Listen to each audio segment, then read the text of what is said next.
I do welcome you to Bible Times. I'm Willard Pless. And we want to talk a little bit today about where we are in Bible time.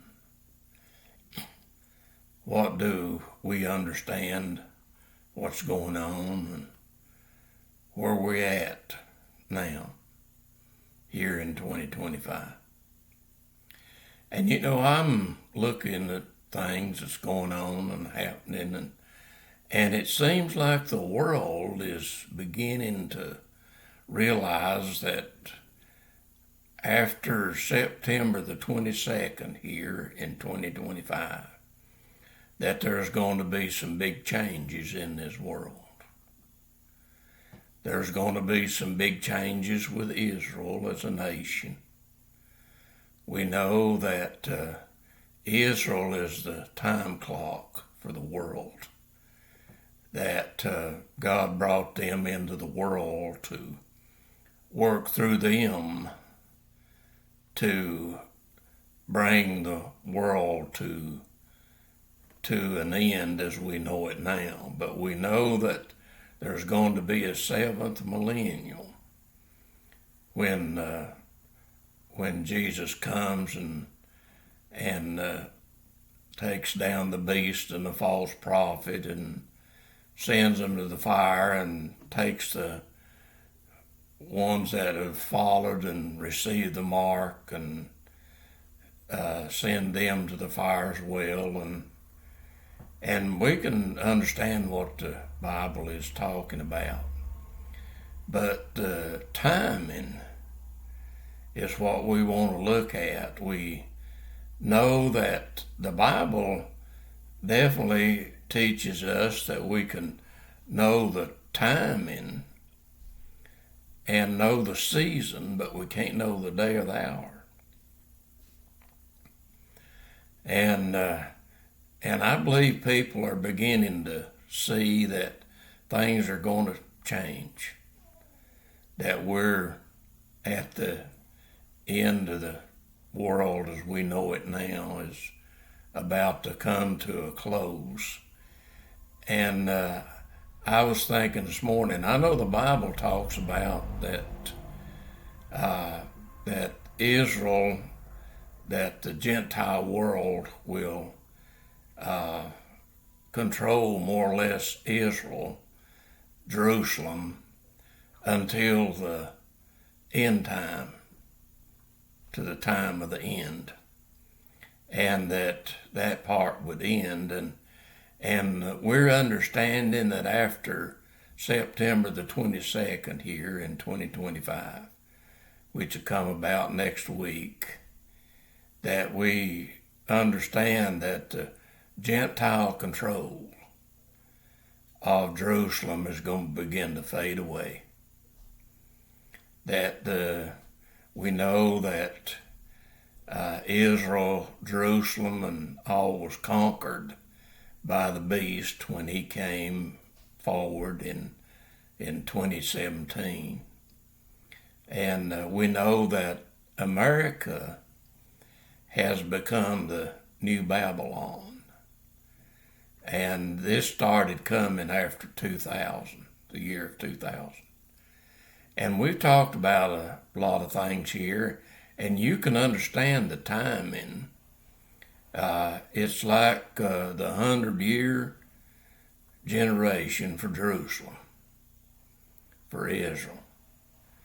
It'll be like it was with Abraham when he come into the land and he was 75, and then 25 years later Isaac was born.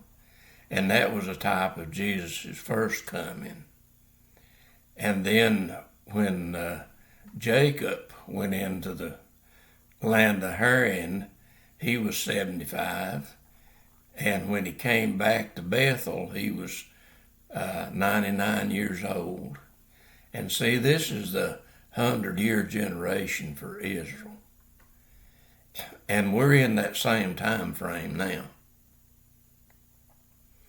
That this started in 1924. This is when the ones that would come back into the land were born.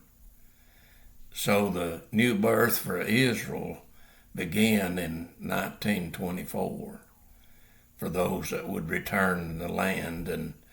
And when they came back in the land, see, they in 1948 they were 24 years old, and when they got into the land, see, Israel is now 25, and then when we come to 2000, see, Israel was 75 years old as a born-again nation. And they began the last 25 years in 2000. And see, this is the same thing that happened to Abraham, that he, when he went to Haran, he was 25 when he got to Haran. And then 50 years later, he was 75 when he came into the land of Canaan, and then he walked with the flesh leadership for 24 years. And then he was given the law of circumcision. When he done it, then Isaac was born. See, we have the coming of Jesus in this time frame. He came the first time like Isaac, and then Jacob come back in the land, and a year later Benjamin was born. So this is this is the two comings that we have in the scripture about Jesus' coming to earth. We know he came to Adam and Eve there in the garden when he came after the day of rest. And then we learn that Isaac is a type of his coming too, when Isaac was born to Abraham. And then when Jacob, see, we know the story about Esau and Jacob's birth, and Jacob was the one that God was going to use to bring Israel to the climax with the 12 sons of Jacob that we learn about in the scriptures.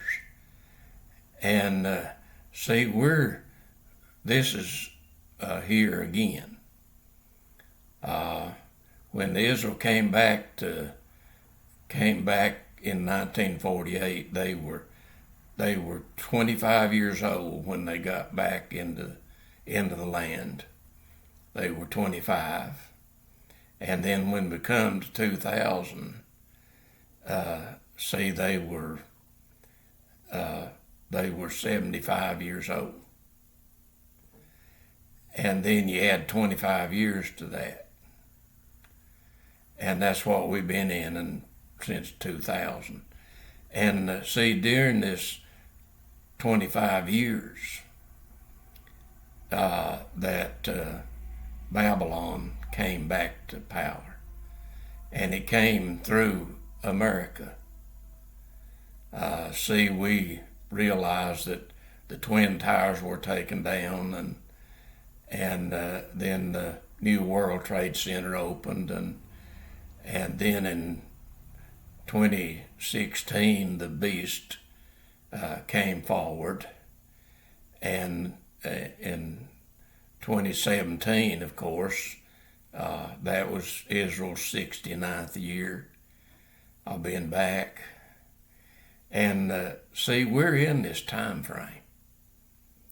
And here in 2025, when we come to September the 22nd, see, this is when the year 5785 will end of the Jewish calendar. And I know all this may be Greek to you. You may not have been able to see and understand because the churches haven't taught the Bible like they should have, because the church was fallen. And the Bible teaches that the church would fall and would bring in false teaching and doctrine. And it started pretty soon after the church was brought into existence. The church came about in 33 A.D. when Jesus was here.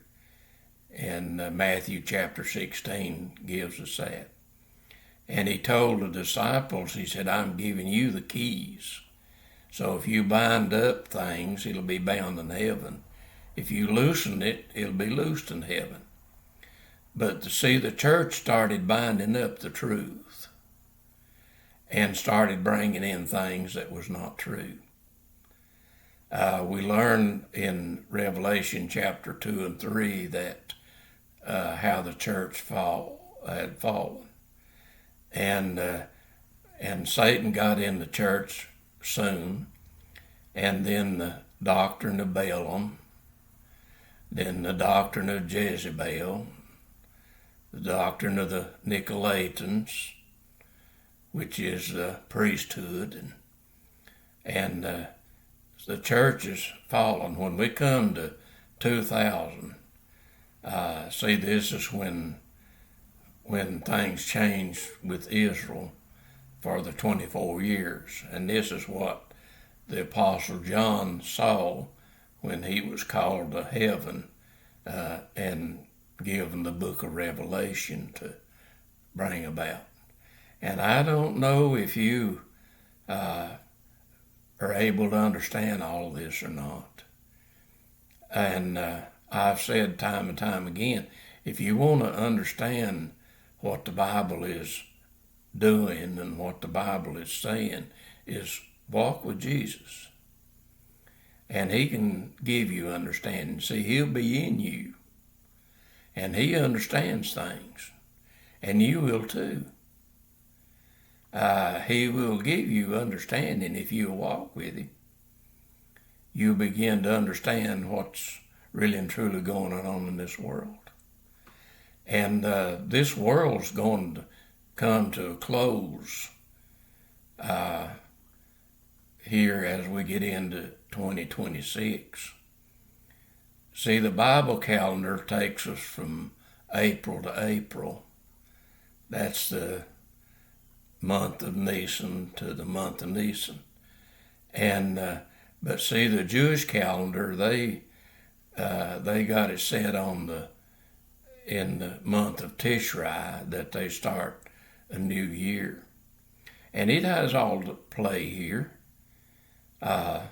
See, when Israel starts their new year, which will be on the 23rd, and we learn about the Feast of the Trumpets, and I believe that the world is beginning to wake up and see that things are going to change.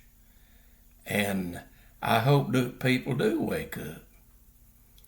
I've been trying to share things for several years now, and people have been resisting and turning away and telling me I can't see things and can't know things and can't understand things. But see, I'm trying to walk with Jesus. I'm not trying to do it, I'm doing it. And the Bible teaches about being born again, being saved. And you got to come by water and spirit. The water means the baptism, and what that really means is that you have died with Jesus. In other words, you've died to the flesh. You're no more going to walk in the flesh, and he'll give you the spirit. He'll come in you, and you'll begin to grow and understand. And Jesus taught that. When he came and started his ministry, the first thing he did, he taught how to be saved and how to receive the Spirit and begin to walk with him and fellowship with him and eat from his table and look forward to his coming. This is the things that we're looking at. And things are going to change here. And Jesus is going to be coming soon. And we kind of look this thing and understand by the time that we come to March the 19th that this thing is going to be done. And we'll be starting the 7th millennium. So call on Jesus, talk to him. Don't run away. Don't try to hide. Talk to him and get him in your heart. Fellowship with him, walk with him. And you'll be able to understand and see what's going on. And I hope you do that. And so God bless you, and you have a great day.